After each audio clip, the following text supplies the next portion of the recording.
Panic anxiety disorder and generalized anxiety disorder. ഈ രണ്ട് ടോപ്പിക്കും ആങ്സൈറ്റി ഡിസോർഡേഴ്സിൽ അടുത്തായിട്ട് ഉള്ളതാണ്. അപ്പോൾ എന്താണ് panic disorder? Panic disorder is characterized by anxiety which is intermittent and unrelated to particular circumstances. അതായത് ഒരു ആങ്സൈറ്റി തന്നെയാണ് അതിൻ്റെ ഒരു കീ ഫീച്ചർ എന്നുള്ളത് പാനിക് ഡിസോർഡറിൻ്റെയും. പക്ഷേ ഒരു നല്ലൊരു ഒരു ഫുൾ ബ്ലോൺ ആയിട്ടുള്ള ഒരു ആങ്സൈറ്റിയാണ്. അതായത് എക്സ്ട്രീം ഇൻറ്റൻസിറ്റിയിലുള്ള ഒരു ആങ്സൈറ്റിയുടെ സിംറ്റംസാണ് ഈ പാനിക് ഡിസോർഡറിൽ കാണിക്കുന്നത്. And it is intermittent. അതിനെ ഒരു ഇൻ്റർമിറ്റൻറ്റ് ആങ്സൈറ്റി ഡിസോർഡർ എന്നും കൂടിയും പറയാറുണ്ട്. ഇൻ്റർമിറ്റൻറ്റ് എന്ന് പറഞ്ഞാൽ ഇടയ്ക്കിടയ്ക്ക് വരും. അതായത് എപ്പോഴും അതില്ല. ഒരു വ്യക്തി ചിലപ്പോൾ എന്തെങ്കിലും ഒരു പ്രവൃത്തി ചെയ്തുകൊണ്ടിരിക്കുമ്പോൾ പെട്ടെന്നായിട്ട് ഒരു പാനിക്കായിട്ട് ഒരു ആങ്സൈറ്റിയുടെ സിംറ്റംസ് വരുന്നതിനെയാണ് പാനിക് അറ്റാക്ക് എന്ന് പറയുന്നത്. ഇൻ്റർമിറ്റൻ്റ് ആയിട്ടും വരും. ഒരു തവണ വന്നു കഴിഞ്ഞാൽ പിന്നെ എപ്പോൾ വേണമെങ്കിലും നമുക്കത് പ്രെഡിക്റ്റ് ചെയ്യാൻ പറ്റില്ല എപ്പോഴാണ് വരുന്നതെന്നുള്ളത്. And it is unrelated to particular circumstances. അതായത് നമ്മൾ ഫോബിക് ആങ്സൈറ്റിയിലൊക്കെ പറഞ്ഞപ്പോൾ ഏതെങ്കിലും ഒരു സ്പെസിഫിക് ഒക്കേഷനിലായിരുന്നു സിംറ്റംസ് വരുന്നത്. അതായത് എന്തെങ്കിലും കണ്ട് പേടിക്കുമ്പോഴോ അല്ലെങ്കിൽ ഏതെങ്കിലും സ്പെസിഫിക് ഒക്കേഷൻ ആ വ്യക്തി ഫേസ് ചെയ്യേണ്ടി വരുമ്പോഴാണ് ഇങ്ങനെയുള്ള സിംറ്റംസ് കണ്ടുവന്നിരുന്നത്. പക്ഷേ പാനിക് ഡിസോർഡറിൽ ഇങ്ങനെ ഒരു സ്പെസിഫിക് ആയിട്ടുള്ള ഒരു സർക്കംസ്റ്റൻസസിൻ്റെ ഒരു സിറ്റുവേഷൻ്റെയോ ഒബ്ജക്റ്റിൻ്റെയോ ഒന്നും ആവശ്യമില്ല. ഒരു വിത്തൗട്ട് എനി റീസൺ അങ്ങ് വരികയാണ്, ഒരു സിവിയർ ആങ്സൈറ്റിയുടെ സിംറ്റംസ് വരികയാണ്.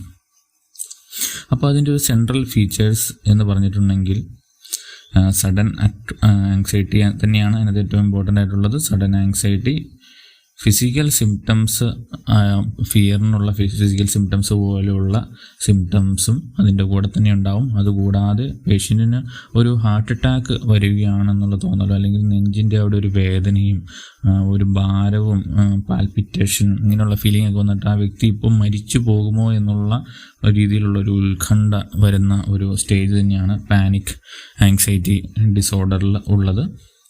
അപ്പോൾ അതിൻ്റെ കോസസ് അല്ലെങ്കിൽ ഇറ്റിയോളജിക്കൽ ഫാക്ടേഴ്സ്, എക്സാക്ട് ഇറ്റിയോളജിക്കൽ ഫാക്ടർ അൺനോൺ ആണ്. പക്ഷേ പ്രോബബിൾ ആയിട്ടുള്ള പ്രീഡിസ്പോസിങ് ഫാക്ടേഴ്സിൽ നമുക്ക് biological, psycho social and socio cultural പറയാം. ബയോളജിക്കലിൽ ഏറ്റവും ഇമ്പോർട്ടൻ്റ് ആയിട്ടുള്ള ജനറ്റിക്കൽ ഫാക്ടേഴ്സ് തന്നെയാണ്.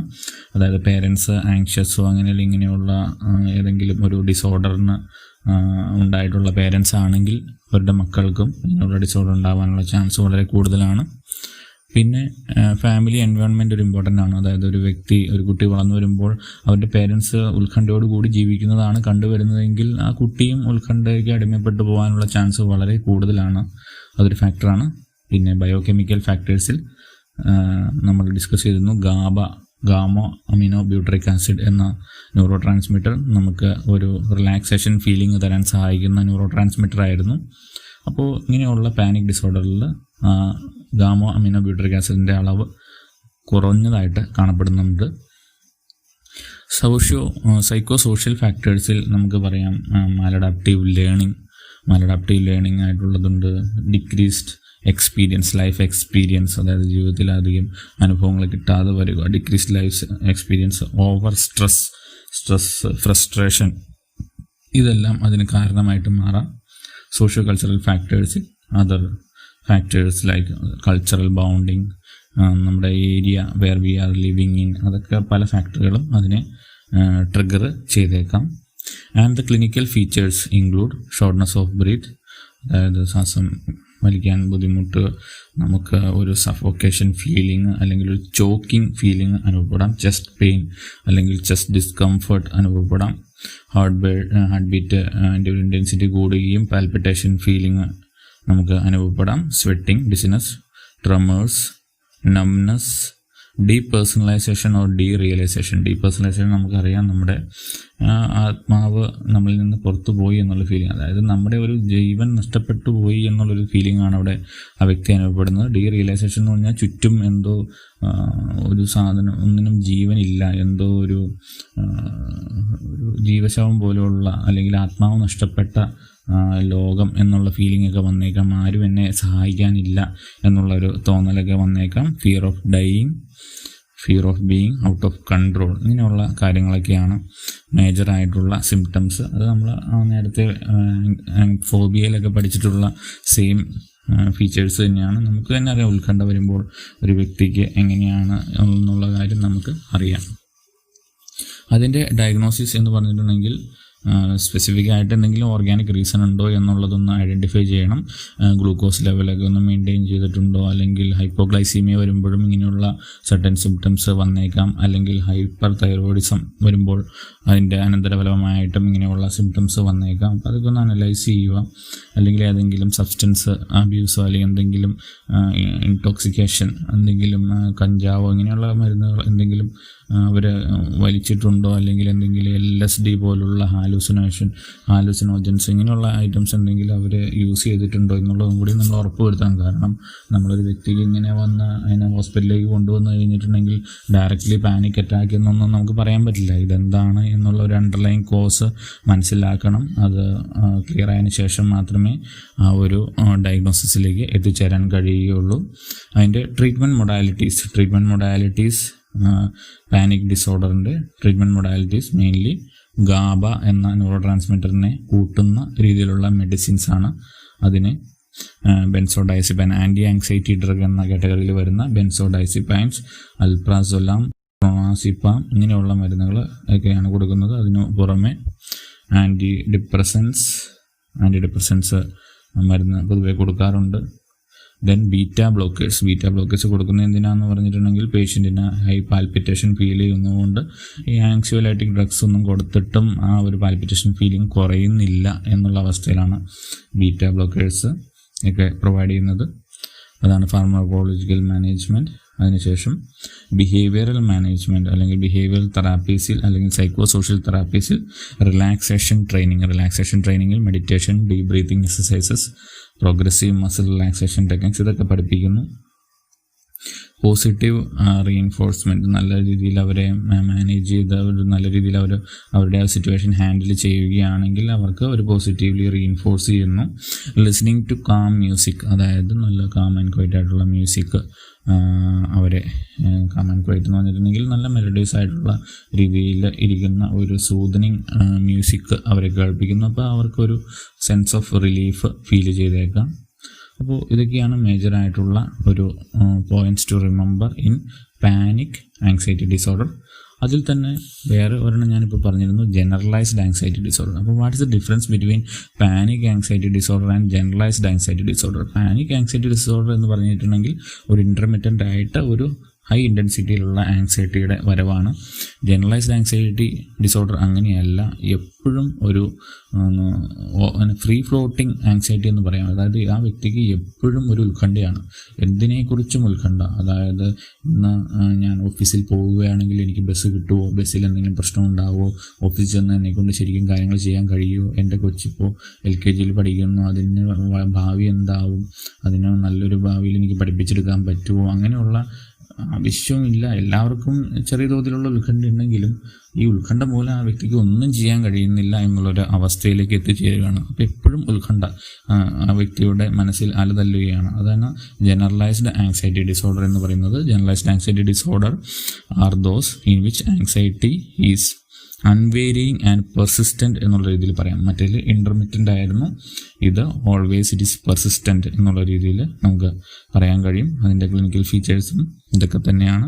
നമുക്ക് ആങ്സൈറ്റി വരുമ്പോൾ ഉണ്ടാകുന്ന ഫീച്ചേഴ്സ് തന്നെയാണ് അതിൻ്റെയും clinical features. Dry mouth, difficulty in swallowing, palpitation, respiratory problems, over breathing, choking feeling, tremors, feeling of heart attack, അങ്ങനെയുള്ള കാര്യങ്ങളൊക്കെയാണ് അതിനകത്ത് വരുന്നത്. അത് ഉറക്കമില്ലായ്മ എന്ന് പറഞ്ഞിട്ടുണ്ടെങ്കിൽ എയർലി ഇൻസോംനിയ എന്നുള്ള ഒരു ഇതാണ് കാണാറ്. ഉത്കണ്ഠ രോഗങ്ങളിൽ എയർലി ഇൻസോംനിയയും ഡിപ്രഷൻ പോലുള്ള രോഗങ്ങളിൽ ലേറ്റ് ഇൻസോംനിയാണ് കാണുന്നത്. എയർലി ഇൻസോംനിയ എന്ന് പറഞ്ഞിട്ടുണ്ടെങ്കിൽ രാത്രി കിടന്നു കഴിഞ്ഞാൽ ഉറക്കം വരാതിരിക്കുക, അതാണ് എയർലി ഇൻസോംനിയ എന്നുകൊണ്ട് ഉദ്ദേശിക്കുന്നത്.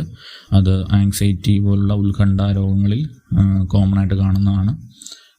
നമുക്കറിയാം, നമുക്ക് എന്തെങ്കിലും ടെൻഷൻ ഉണ്ടെങ്കിലും നമ്മൾ രാത്രി കിടക്കാൻ നേരം നമുക്ക് ഉറക്കം കുറച്ച് കഴിഞ്ഞേ വരുള്ളൂ നമ്മളതിനെക്കുറിച്ച് ചിന്തിച്ചുകൊണ്ടിരിക്കുകയാണെങ്കിൽ. പക്ഷേ ഡിപ്രഷൻ പോലുള്ള ഡിസോർഡേഴ്സിൽ കാണുന്ന ഒരു ഫീച്ചറാണ് ലേറ്റ് ഇൻസോംനിയ. അതായത് പതിവിലും നമ്മൾ എഴുന്നേൽക്കുന്നതിൽ നേരത്തെ എഴുന്നേൽക്കുക, ഒരു 2-3 മണിക്കൂർ നേരത്തെ എഴുന്നേൽക്കുന്നു. അതായത് 6 മണിക്ക് എഴുന്നേൽക്കുന്ന ഒരു വ്യക്തി ഒരു 4 മണി 3 മണിയാകുമ്പോൾ എഴുന്നേറ്റിട്ട് പിന്നെ ഉറക്കം വരാതിരിക്കുക, സ്ഥിരം അത് കണ്ടിന്യൂ ചെയ്യുന്നു. അങ്ങനെയുള്ളൊരു അവസ്ഥ വരുന്നതിന് ലേറ്റ് ഇൻസോംനി എന്ന് പറയുന്നു. അത് ഡിപ്രഷൻ്റെ ഒരു ക്ലാസിക്കൽ ഫീച്ചറാണ്. ഓക്കെ, അപ്പോൾ ഇതൊക്കെയാണ് മേജറായിട്ടുള്ള clinical features in generalised anxiety disorder. അതിലും ഡയഗ്നോസിസ് ഇങ്ങനെയുള്ള ഓർഗാനിക് എന്തെങ്കിലും റീസൺ ഉണ്ടോ എന്ന് ഉള്ളത് നോക്കുക.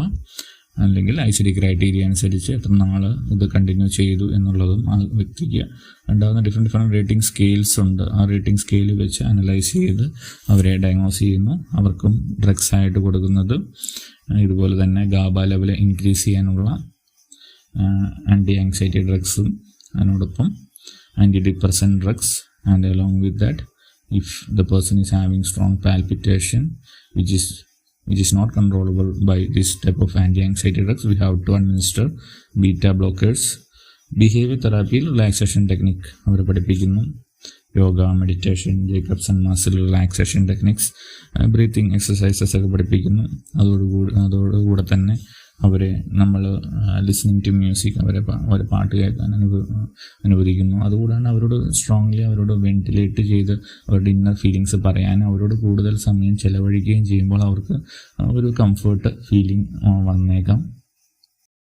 ഇതൊക്കെയാണ് മേജറായിട്ടുള്ള ഫീച്ചേഴ്സ് പാനിക് ഡിസോർഡറിലും ജനറലൈസ്ഡ് ഡിസോർഡറിലും. അപ്പോൾ രണ്ടിൻ്റെ വ്യത്യാസം മനസ്സിലായി എന്ന് കരുതുന്നു. പാനിക് ഡിസോർഡർ എന്ന് പറഞ്ഞിട്ടുണ്ടെങ്കിൽ വ്യക്തിക്ക് സഡൻ ആയിട്ട് വരുന്ന ഒരു സിവിയർ ആങ്സൈറ്റി ഫീച്ചേഴ്സ്, അതിനുശേഷം അത് സബ്സൈഡ് ചെയ്യുന്നു, പിന്നെ എപ്പോഴെങ്കിലും ഇൻ്റർമിറ്റൻ്റ് ആയിട്ട് വന്നേക്കാം. പക്ഷേ ജനറലൈസ്ഡ് ആങ്സൈറ്റിയിൽ എപ്പോഴും ഒരു ഫ്രീ ഫ്ലോട്ടിംഗ് ആങ്സൈറ്റി എന്നും കൂടി അങ്ങനെ പറയാറുണ്ട്. എപ്പോഴും അവരുടെ മനസ്സിൽ ഇങ്ങനെ ആങ്സൈറ്റി അലതല്ലിക്കൊണ്ടേയിരിക്കും.